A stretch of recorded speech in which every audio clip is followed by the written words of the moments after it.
Bien, vamos a hablar de nefropatía diabética ahora, ¿listo? Hemos dicho, cuando hablamos de nefro, de que ese órgano es prácticamente el encargado de llevar adelante las funciones específicas de control. Es decir, va a controlar el volumen de líquido que tenemos dentro, va a controlar cuáles electrolitos se tienen que eliminar y cuáles no, cuáles son tóxicos, cuáles no, va a hacer una selección.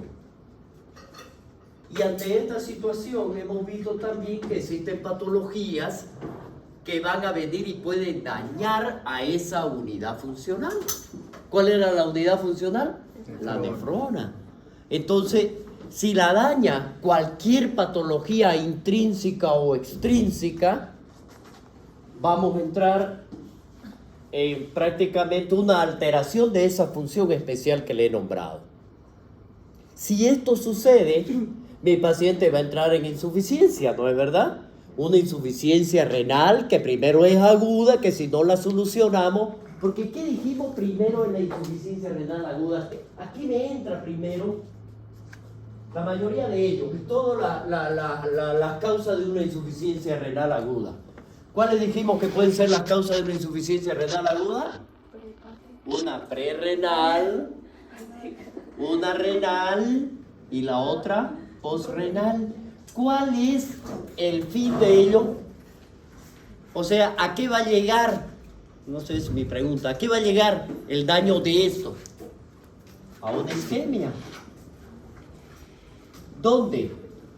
¿Se acuerdan del glomérulo famoso? ¿Ya? A este nivel. Esa es la isquemia. Por eso se llama insuficiencia renal aguda. El daño que le va a causar a los túbulos, a la célula, son regenerativos. Es decir, van a tener la capacidad que si yo soluciono el problema de cualquiera de estos,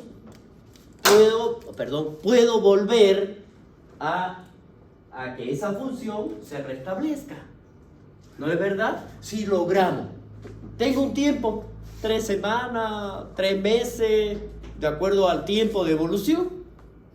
Pero esta isquemia que me está provocando aquí, cuidado, que se pase al sistema tubular. Y cuando en el sistema tubular no solucionamos ese problema de isquemia, ¿cuál es el próximo paso? Necrosis. ¿Y ese volvemos a su función normal, a regenerarlo? No. Ojo, dice que tenemos más de 1 millón o 1 millón de nefronas por cada riñón. ¿No se va a comprometer todo el riñón de una entrada? No, van a ser por sectores. Pero no se olviden que cada sector va sumando. Y si va sumando, va a llegar un momento en que esté todo comprometido. Y ahí viene el segundo paso que dijimos nosotros. Primero, la necrosis, ¿no es verdad? Y dijimos acá que se van a activar otros sistemas, sistema citotóxico. Y ese sistema es la información que va a mandar a todo el organismo para que vengan y ayuden. Y vienen los fibroblastos y dejan fibrina. Y en donde había el daño necrótico, vienen y dejan fibrina porque tiene que ser reemplazado. Pero lo reemplazan con fibrina. Entonces, a este proceso ya con esclerosis lo vamos a conocer como glomerulosclerosis. Bueno, es todo el proceso que hablamos de la insuficiencia renal. Por eso hemos dicho. ¿Ya? Comprendan primero la insuficiencia renal aguda para que puedan comprender la insuficiencia renal crónica. Porque este es el resultado. La glomerulosclerosis. Una vez que entró en esto, eso va avanzando y entra en una insuficiencia renal crónica. Dentro de todas las patologías que yo les nombré ahí, ¿cuáles van a ser las causantes de una insuficiencia renal crónica o las que me van a llevar a una insuficiencia renal aguda, sea PrEP, sea renal o sea posrenal? Todas ellas, una de esas patologías es la diabetes. Lamentablemente la diabetes es la causante de la principal causa que lleva a una insuficiencia renal crónica y por lo tanto a hospitalizar a nuestro paciente y por lo tanto a un trasplante renal. Y es la primera causa de hemodiálisis que va a llevar a nuestro paciente. Entonces, todas estas situaciones, miren ustedes cómo se le ha ido complicando a nuestro paciente diabético que nos tuvo casi 1 mes y medio avanzando endocrino. Ahora vamos a ver las nefropatías diabéticas. Bien, miren ustedes, ¿a qué se llama nefropatía? Toda nefropatía vendría a ser la lesión renal, que es provocada por la enfermedad. ¿Y por qué se va a caracterizar? ¿Se acuerdan cuando hablábamos nosotros de este glomérulo y que era prácticamente una membrana que no deja atravesar a aquellas partículas que tienen un peso mayor a 12.000 Dalton? No dejan. Y esos que tienen ese peso mayor a los 12.000 Dalton o 6.000 Dalton adelante, están las proteínas y está la glucosa. Por lo tanto, no tienen que pasar. Se quedan ahí nomás, porque las necesitamos. Y si pasa alguna de ellas, se reabsorben. No se olviden la función de los túbulos. Se reabsorben. Entonces no se va a eliminar nada para la orina. Cuando ese daño se provoca a ese glomérulo de tal forma en que ya no se va a poder regenerar, ya no tiene esa membrana natural, entonces se produce proteinuria, que significa eliminación de proteínas por la orina y entra en una insuficiencia renal progresiva. Eso es algo que nosotros ya lo hemos visto. Por lo tanto, aquí nosotros vamos a tener todas las manifestaciones clínicas de un paciente renal diabético. Es decir, todas las manifestaciones de un paciente renal. Y por lo tanto, va a afectar a todos los segmentos renales. Y ahí hablamos glomérulo, hablamos túbulo, que es lo que hablamos intersticio del riñón y hablamos vaso. No se olviden el proceso de tener un paciente con hiperglicemia constante en su proceso de metabolización de la misma. El último componente es el glicerol. Ese glicerol es el que va a venir y se va a depositar en los endotelios capilares, que es el causante de provocar ese daño. Y capilar tenemos ahí. Ese es el primero que le va a provocar. Ese es el daño que va a tener nuestro paciente. Y lo va a llevar a un isquemia, lo va a llevar a una necrosis posterior, porque no le va a llegar sangre, porque va a disminuir el flujo, porque las paredes endoteliales están comprometidas, etcétera, etcétera, etcétera. Todo lo que habíamos visto.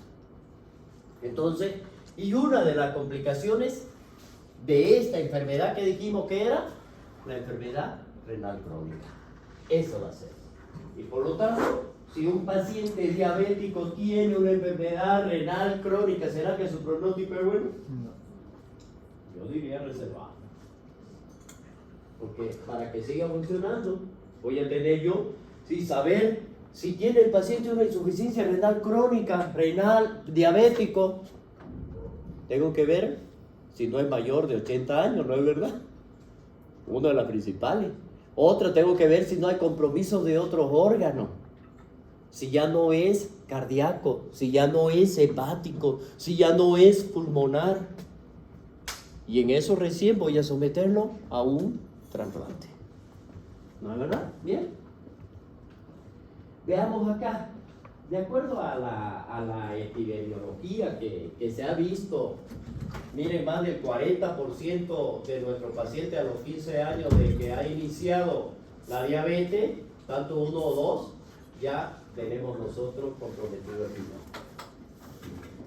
Pues también para que se desarrolle una nefropatía diabética va a depender del tiempo de evolución de la enfermedad, del control de la glicemia, de la carga genética y el control de los riesgos, de los factores de riesgo. Es decir, ¿cuáles son los factores de riesgo de un paciente diabético?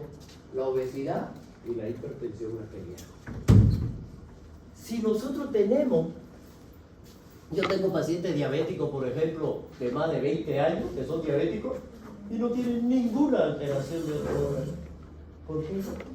Porque se controla su azúcar.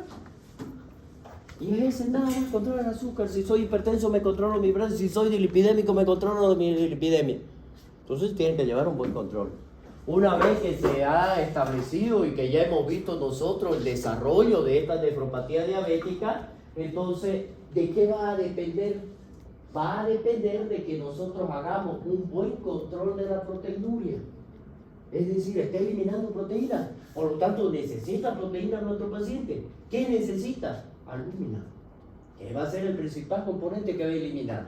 Por lo tanto, nosotros vamos a ver que, y ya les dije al inicio, ¿no?, la nefropatía diabética es la causa principal a nivel mundial de enfermedades renal crónicas. Y sigamos viendo, si nosotros hablamos de la patogenia, van a influir otros factores que vienen a ser lesivos a este riñón. Uno, dijimos ya de la citocina proinflamatoria que se liberan cuando entra ese proceso, ¿no es verdad? Y los factores de crecimiento, los factores glomerulares. Vamos a ver las alteraciones de las concentraciones del óxido nítrico y la prostaglandina, que son los que van a iniciar este proceso proinflamatorio. Si nosotros vemos la activación del anómala de lo que viene a ser el sistema renina-angiotensina-aldosterona, que se va a alterar acá, y este sistema renina-angiotensina-aldosterona va a estar determinado, porque si estoy eliminando proteína, estoy eliminando glucosa y mi paciente está con poliuria, ¿qué entra? ¿O qué le afecta al organismo? Una disminución del volumen.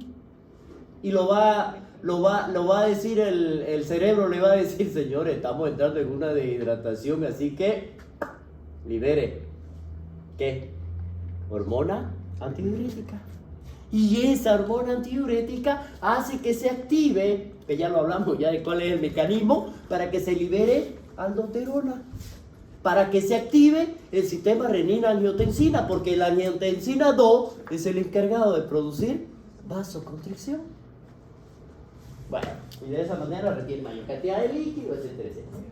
Ya. La presencia del producto de degradación de la glucosilación avanzada, que es lo que yo le hablé, el sistema de glicerol. Bueno, esto es más o menos lo que pasa, ¿listo? Miren ustedes, este es un glomérulo normal y este ya es un paciente que tiene una nefropatía.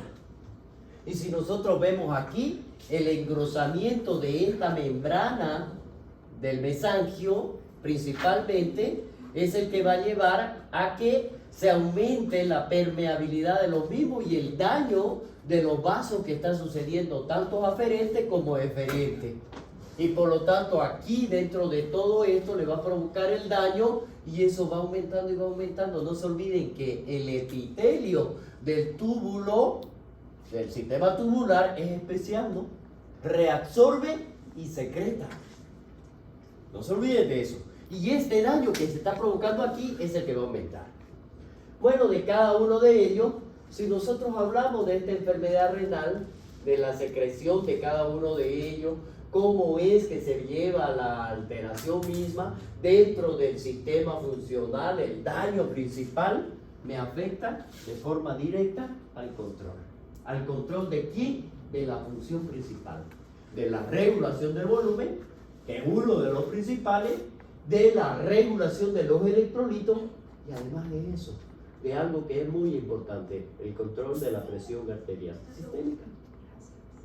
Ojo, miren ustedes cómo un organito como el riñón nos va a llevar a semejante alteración. Todos estos factores provocan cambios hemodinámicos y cambios anatómicos. Miren, ¿cuáles son los que nos van a provocar cambios hemodinámicos? ¿Se acuerdan cuando hablábamos de la hiperglicemia? Esta situación principal de esta hiperglicemia lleva a que se provoque una vasodilatación. Eso lo hablábamos cuando no me acuerdo si era insuficiencia renal aguda, insuficiencia renal crónica o al inicio, ¿ya? Pero me lleva a los dos, a las arteriolas aferentes y me provoca eso me provoca vasodilatación, porque necesita, pero al mismo tiempo me dice, Señor, ya está bien, pero también necesito que exista una vasoconstricción. Pero lo hace en la deferente. Me provoca vasodilatación al que llega, para que llegue, pero me produce vasoconstricción al que sale. Entonces, no tiene la fuerza para que pueda empujar y pueda llevar los resultados de la llegada de la sangre. No puede sacarla. Me va a llevar al daño que va a continuar. Miren ustedes. Además de estas dos situaciones, una de estas es el aumento de lo que va a suceder en el túbulo. No se olviden en el túbulo. ¿Qué es lo que hay? Me reabsorbe sodio y glucosa, ¿no es verdad? En el túbulo contorneado proximal, reabsorbe. Entonces, aquí se va a aumentar estas dos. En la primera fase. ¿Para qué? Para que llegue menos sodio al túbulo distal. Bueno, imagínense ustedes el túbulo contorneado, ¿listo? ¿Ya? Viene y activa. Si nosotros vemos esta situación donde se aumenta la reabsorción del sodio y de la glucosa, por lo tanto existe, dice, una menor llegada del sodio en el túbulo contorneado distal. Y el túbulo contorneado distal, ¿qué es lo que hay aquí? ¿Qué se hace? Se debe reactivar lo que es la absorción del mismo, pero no es mucho, porque se activó en la primera fase. Por lo tanto, le dice al sistema renina, angiotensina, aldosterona, señor, algo está pasando, porque me está reteniendo mayor cantidad de sodio, y lo activa. Miren ustedes, lo activa y aumenta la vasoconstricción. ¿De quién? Del vaso que nosotros habíamos dicho. ¿Qué vaso era? El eferente. ¿Y qué va a permitir eso?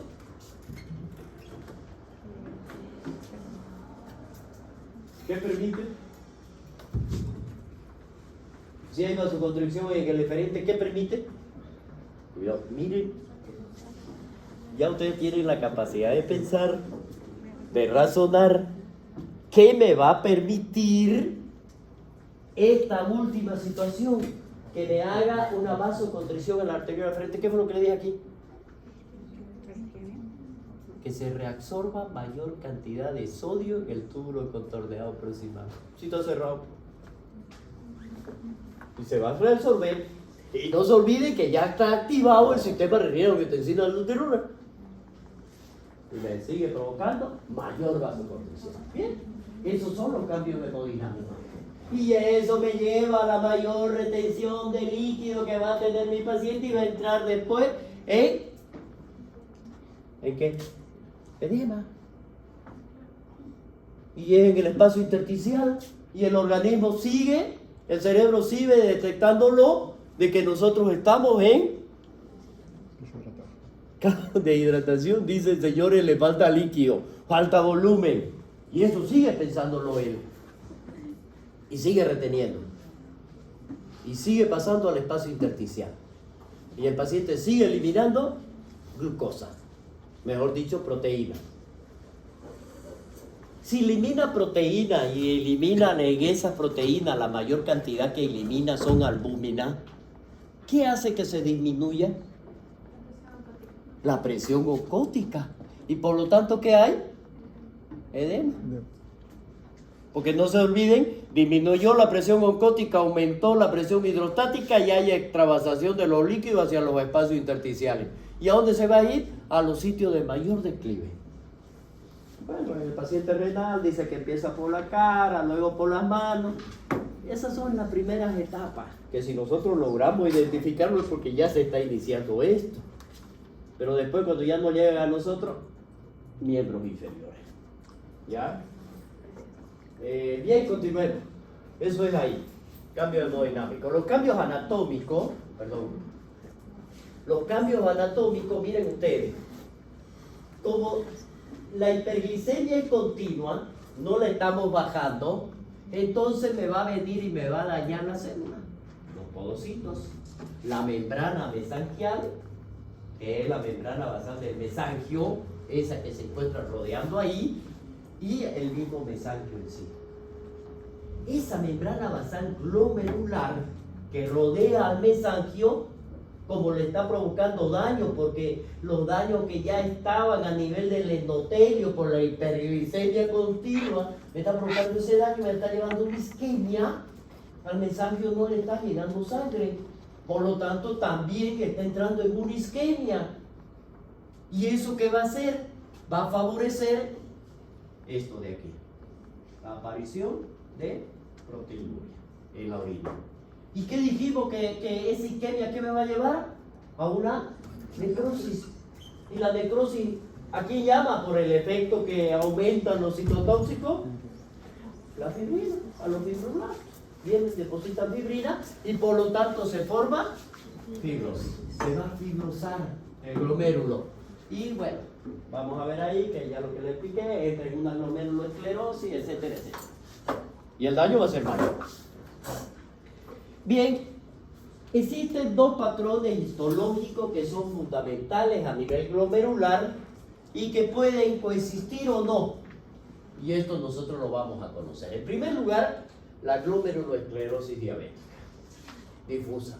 Esta vendría a ser la lesión más común. ¿Y en qué va a consistir? En el aumento difuso del mesangio, de la matriz mesangio, y el ensanchamiento de la membrana basal.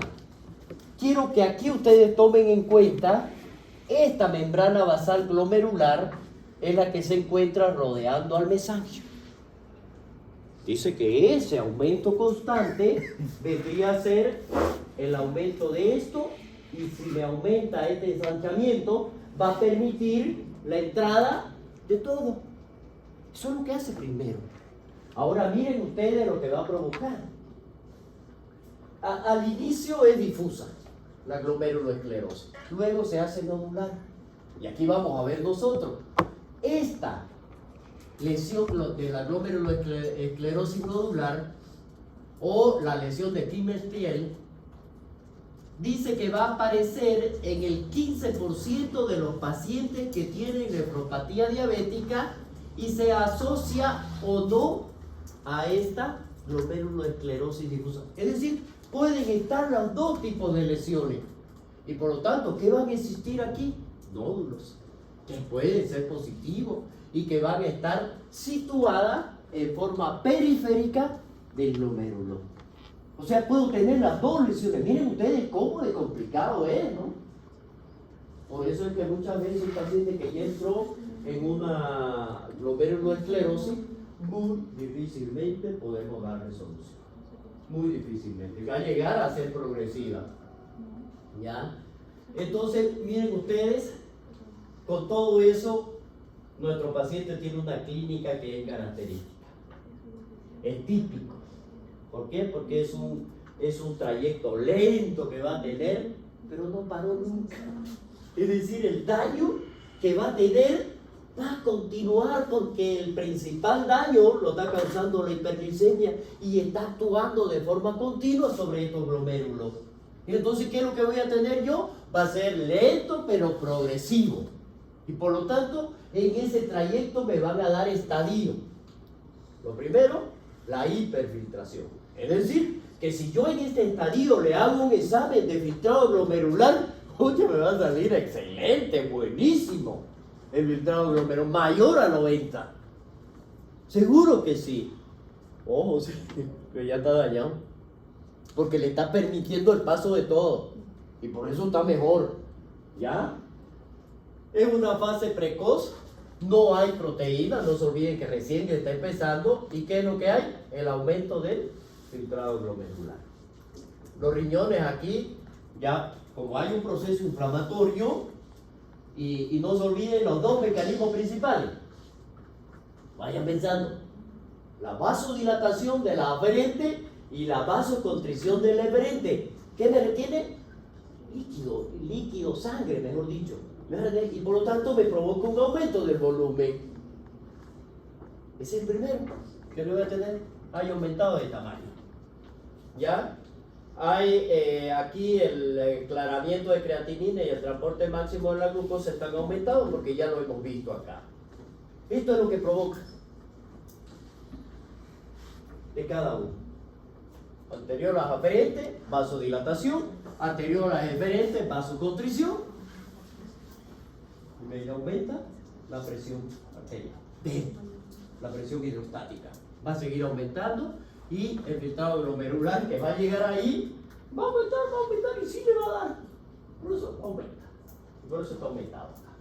Pero no se olvide este proceso de aquí. No estoy pensando una pregunta bonita ahí, ¿no? En lo que viene a ser las anteriores, las eferentes, miren ustedes por la vasoconstricción. El daño que va a provocar acá. Bueno, el estadio 2, este es mejor todavía. Aquí ya está dejando pasar las albúminas, pero la hace en poca cantidad. A eso le vamos a conocer como microalbuminuria. No la puedo ver a simple vista, ni tampoco la van a ver la macroalbuminuria, digamos, no, pero sí hay manifestaciones, como una orina espumosa que ya me da. El paciente dice, cuando voy a orinar, doctor, tiene un olor característico y es por la proteína. Entonces eso también ya me dan pautas. Es más amarillo, etcétera, etcétera, aunque tome líquido el paciente. Aquí hay una microalbuminuria. Y dice que se va a relacionar esto cuando el paciente hace ejercicio, que no deben pasar, ya dijimos que no van a pasar nadie. Solo de pesos mayores a 6.000 o a 12.000 datos no pasan. Pero en un riñón normal, no en uno que ya se le está provocando daño. El ejercicio, el estrés o las infecciones, ¿no es verdad? Y esto es lo que va a ocurrir, principalmente. En el estadio 3, miren ustedes aquí, la nefropatía incipiente ya que se está dando en este lugar, ya la microalbuminuria ya no necesita estos ejercicios, no necesita estas situaciones de ejercicio o estrés, ya no la precisa, ya es persistente, en cualquier momento. Entonces aquí vamos a ver que la determinación de la microalbuminuria, que va a ser positiva, es decir, de 30 a 300 miligramos al día en 2 o 3 muestras, en un periodo entre 3 a 6 meses que le tenemos que hacer el control.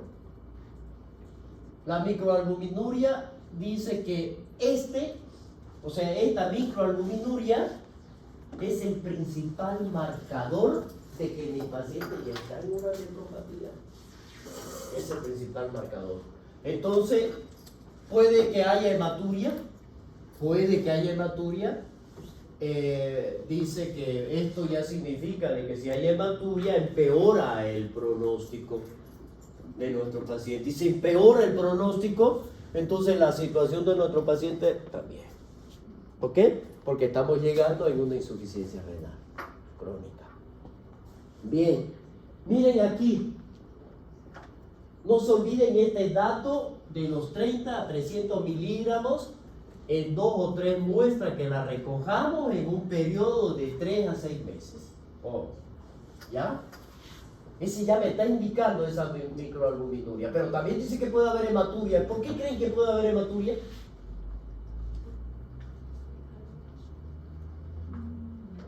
Por el daño inflamatorio que está ocurriendo a nivel del sistema renal, de las nefronas. No se olviden que hay un daño, un proceso inflamatorio. Y eso es lo que me va a ocurrir. Miren, si normalmente nosotros tenemos esta situación, la expansión del mesangio, cómo es que va a suceder. Esta es una representación clara. Aquí no me va a permitir el paso de nadie. Aquí si nosotros lo vemos. Pero aquí, miren ustedes, hubo el ensanchamiento de la membrana basal y el daño que me va a provocar al nivel del mesangio. Y entonces filtra todo. Ya pasan, ya no me escogen. Bien. Veamos nosotros en el estadio 4. Ese es del estadio 3. ¿Qué lo caracteriza? La microalbuminuria persistente mayor a 30 a 300 miligramos y hematuria. Y la hematuria, que puede estar. Bien. En el estadio 4, miren, aquí ya está establecida la nefropatía. Ya no hay vuelta que darle. Que hay una albuminuria mayor a 300 miligramos al día. A partir de este momento ya se produce un desarrollo progresivo de lo que viene a ser la tasa de filtración glomerular. Cuando dice desarrollo progresivo, significa la disminución de la hiperfiltración que teníamos al inicio. Aquí ya viene disminuyendo la filtración glomerular. Por lo tanto, se activó, ¿no es verdad que dijimos que se activaba?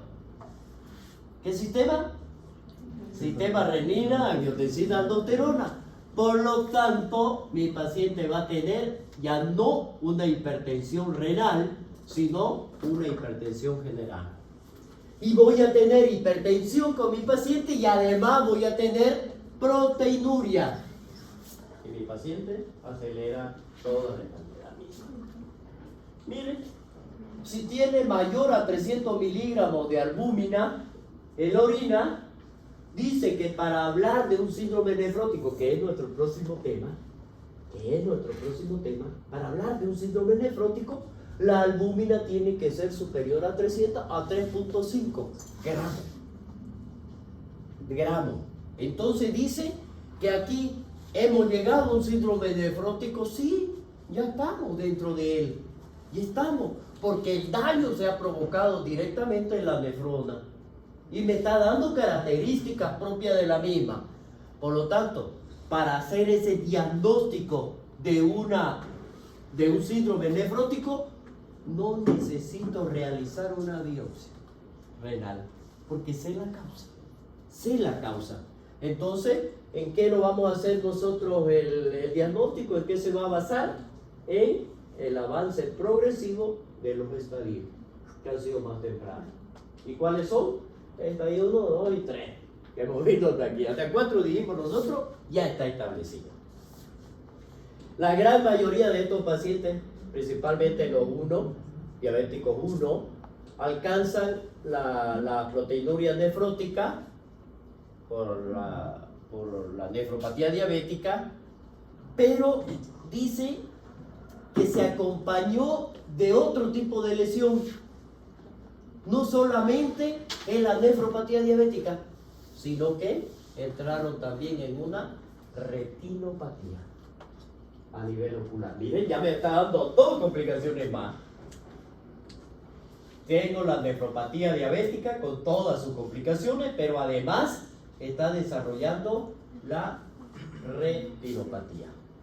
Bien, es lo diabético tipo 1 principalmente. Veamos qué pasa en el estadio 5. ¿Por qué se caracteriza este estadio? El paciente entró prácticamente en una insuficiencia renal grave. Aquí todos los pacientes ya en este estadio van a iniciar a dializar. Y aquí vamos a ver, si nosotros vemos los pacientes con enfermedades renal crónica, que ya su mayoría de ellos ya tienen como... No se olviden las complicaciones. ¿Cuál era una de las complicaciones que dijimos? Hipertensión. Ese es un riesgo cardiovascular. Y no se olviden que hemos hablado nosotros en la mayoría de nuestros pacientes diabéticos que tienen dislipidemia. Otro riesgo cardiovascular. Miren ustedes, por su mayoría tiene riesgo cardiovascular. Por lo tanto, la velocidad de la progresión de la enfermedad va a ser mayor. Y por lo tanto aquí, ¿qué va a tener nuestro paciente? Como va a retener mayor cantidad y no está pudiendo eliminar ningún tipo de la toxina o y no ha podido controlar lo que vienen a ser los electrolitos, me retiene mayor cantidad de potasio. Y mi paciente entra en una hiperpotasemia. Pero además me retiene ácido láctico, etcétera, etcétera, etcétera, y me produce acidosis. Miren ustedes, bueno, no voy a entrar en cómo se transforman los ácidos grasos libres, porque no se van a resolver, etcétera, etcétera. Se forman los cuerpos cetónicos, en el uno me va a dar esa acidosis va a ser una cetoacidosis y en el 2 va a ser una hiperosmolar láctica. ¿Qué es la acidosis? Es una acidosis metabólica. Bien, estos son los grados de proteinuria, normoalbuminuria, de 0 a 30 miligramos. Si va a haber microalbuminuria cuando está entre 30 y 300. Si hablamos de microalbuminuria, macroalbuminuria o proteinuria, más de 300. Y si hablamos de proteinuria con un rango nefrótico igual o mayor a 3.5 gramos en 24 horas. Eso es más grave todavía, ¿no es verdad? Hoy ya estamos con rango nefrótico. Aquí dijimos nosotros, mi paciente está entrando y puede ser que tenga ya las características. ¿Cómo vamos a hacer nuestro diagnóstico? Fácil, ¿no? ¿O no es?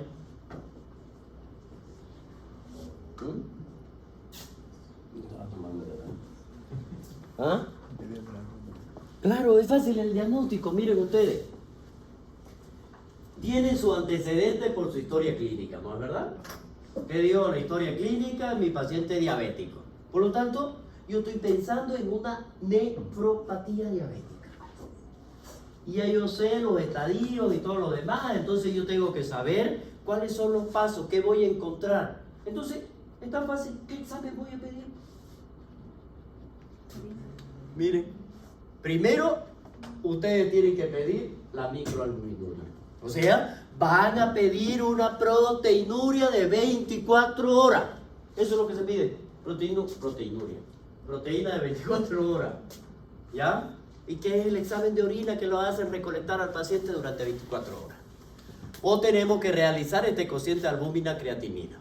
En los pacientes con diabetes tipo 2, desde el momento del diagnóstico, tenemos que pedir esto de aquí. Y en el diabético tipo 1, a partir de los 5 años del diagnóstico de la enfermedad. No se olviden que el paciente diabético tipo 1, ¿será que tiene una evolución progresiva? ¿Su manifestación es progresiva? No, es aguda. Es decir, cuando hubo una descompensación, se subió el azúcar y ahí le diagnosticamos tipo 1, de acuerdo a las características que sabemos. El 2 no, el 2 es progresivo. Y tiene que pasar años, dice, ¿no? 5 años aproximadamente para que hagamos un diagnóstico de diabético tipo 2. ¿Por qué? Porque ya me ha dado complicaciones. Eso es lo que me dice aquí. En el 1 esperemos 5 años.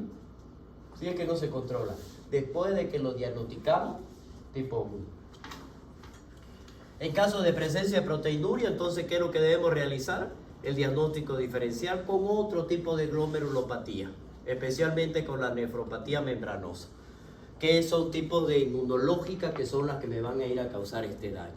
Entonces, miren ustedes, este cuadro, en lo cual nos va a permitir realizar una diferencia cuando estemos sospechando de una nefropatía diabética en un paciente con proteinuria, pero además de ser diabético, ¿no es verdad?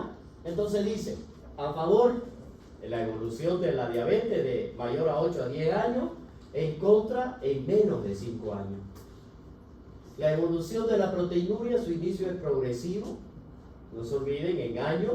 En cambio acá, si nosotros hablamos en contra, cuando la aparición es brusca y nos habla de una proteinuria nefrótica. Aquí, cuando esta aparición es brusca en esta proteína, de la proteinuria, entonces me está diciendo, ha entrado en un síndrome nefrótico con características nefróticas rápidamente. Entonces es en contra. Cuando es progresiva, de acuerdo a los estadios, eso es a favor, porque nos está permitiendo controlarla. Afectación de la microvasculatura a nivel de otros órganos diana, hay, y aquí nosotros vamos a ver, cuando en este caso la evolución de 8 a 10 años sí va a haber, pero cuando es menor, no va a haber. Ahora aquí me voy nuevamente. Cuando hay manifestaciones clínicas en mi paciente diabético, después de los 5 años que nada hizo. Es decir, pasaron 5 años con hiperglicemia a mi paciente y recién se van a manifestar posteriormente, después de los 5. Por eso es este cuadro. Pues el cuadro me gusta. Los otros datos, miren ustedes, datos de otras enfermedades renales, de 8 a 10 años, no, si no lo ha presentado, pero aquí sí puede haber, miren ustedes, complementemia o hematuria macroscópica, cilindro, pueden haber menos de 5 años, y yo puedo descartar otra glomerulopatía. Son menos de 5 años, no se olviden la evolución. Dice que para que el paciente llegue a presentar una enfermedad renal crónica diabético, tiene que pasar aproximadamente entre 15 a 20 años, hasta que me llegue a comprometer ambas. Bien, sigamos aquí. ¿Cuáles son los estadios de la nefropatía diabética?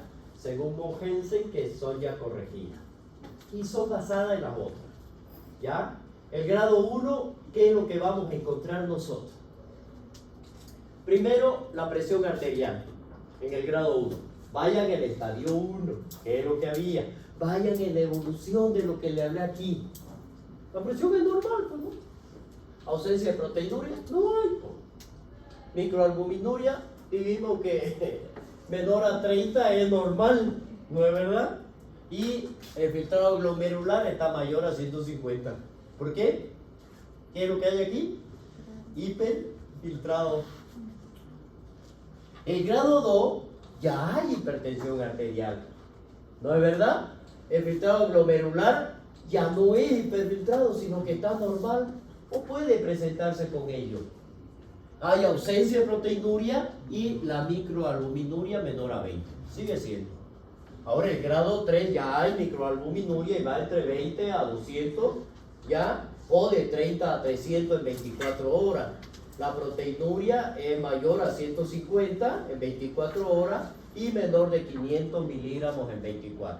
Está hablándome y me está dando dos valores, ¿no es verdad?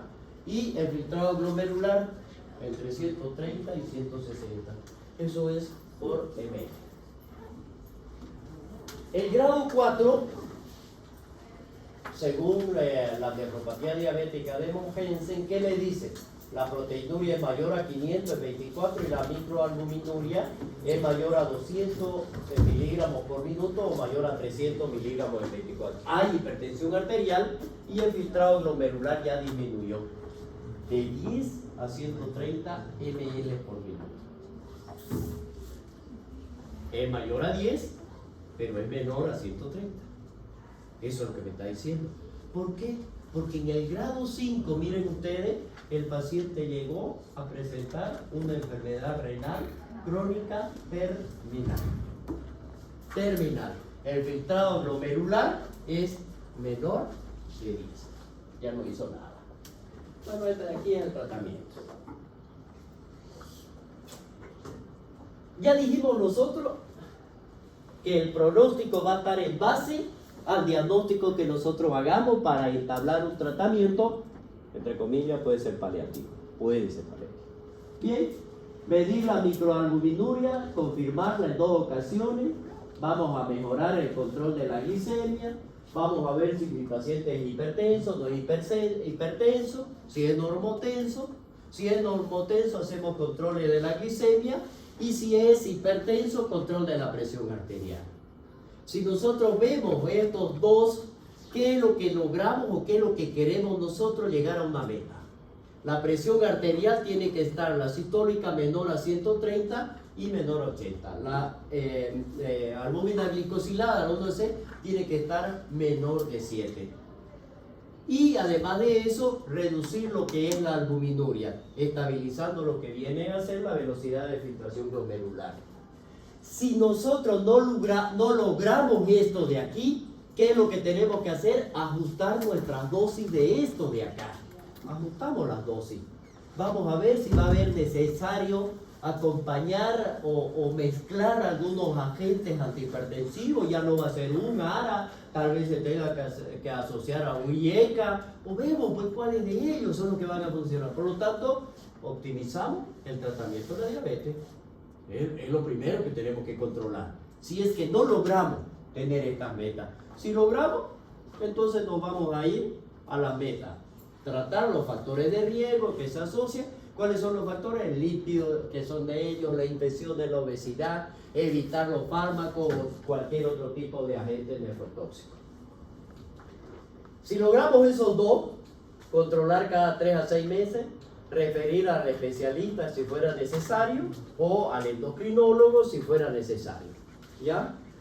La medida terapéutica que puede modificar la evolución de la nefropatía diabética, el control adecuado de la glicemia, modificación del contenido proteico, control de los niveles de lípido sérico, control de la hipertensión y control de los factores que afecten la función renal.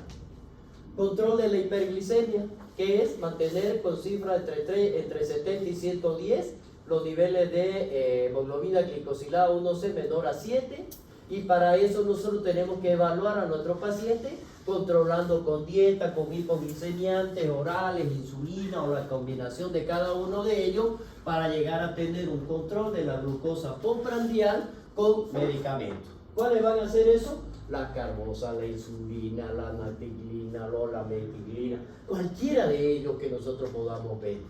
Eso es el control de la hipoglicemia. Luego tenemos que ver, ¿vamos a hacer una restricción proteica? La cantidad que se recomienda de la proteína es de 0,8 a 1 gramo por kilogramo peso al día. Y si existe una nefropatía que ya se ha manifestado, entonces bajamos de 0,6 a 0,8 por kilogramo peso al día. Control de la presión, los antihipertensivos que decíamos nosotros, y mantener lo que es la sistólica menor de 130 y la diastólica menor de 85. Y para eso debemos utilizar ya sean los IECA o ya sean los ARA, de acuerdo a la combinación que hemos visto. El control de la dilipidemia, aquí los principales que nos ayudan son los fibratos, ya dentro de esto.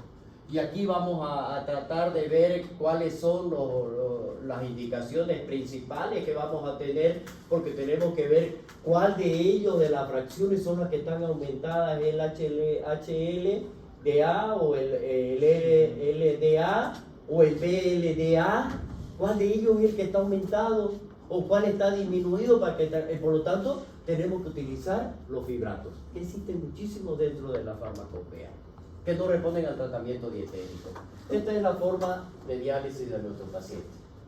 Tipo de diálisis, la hemodiálisis, la peritoneal, o ya sea continua, o la peritoneal cíclica. La ventaja de la hemodiálisis es que nos permite hacer un seguimiento médico y que no hay pérdida de proteína. Aquí, dentro de la ventaja de la peritoneal, es que hay una buena tolerancia cardiovascular, hay un control del potasio y de la glucosa, y no requiere un desplazamiento hacia un hospital.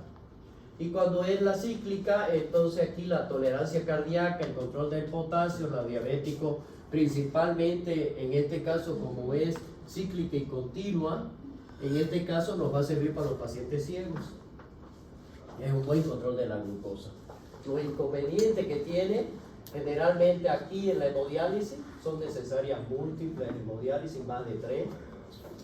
Ya se necesita hacer una fístula arteriovenosa, hay gran incidencia de hipotensión, hay hipercalemia, producción de hipoglicemia o desplazamiento a largo plazo, a largos y molestos, porque tienen que ir a un lugar a donde ya hay que hacerlo. En cambio, en la peritoneal, la peritonitis. Este es uno de los inconvenientes. La hiperglicemia, si no se administra insulina, y vamos a ver aquí que no son convenientes si el paciente requiere ayuda, por ejemplo, en los ciegos. Y para eso tenemos esta otra, que es la peritoneal cíclica. Pérdida proteica son hacia líquido dializante, que es uno de los inconvenientes, y la hiperglicemia, ¿no? Si no se ha administrado la insulina por vía intratecal. Entonces, como verán ustedes, dentro de la nefropatía diabética, el control que nosotros tenemos que llegar a realizar tiene que ser desde el inicio. Y para eso nosotros tenemos que identificar cuáles son lo mínimo de los cambios a nivel de la orina. Y por eso, en nuestro paciente diabético, yo personalmente le pido cada 3 meses un control de proteínas en orina. Entonces, son muchas cosas que nosotros tenemos que tomar en cuenta.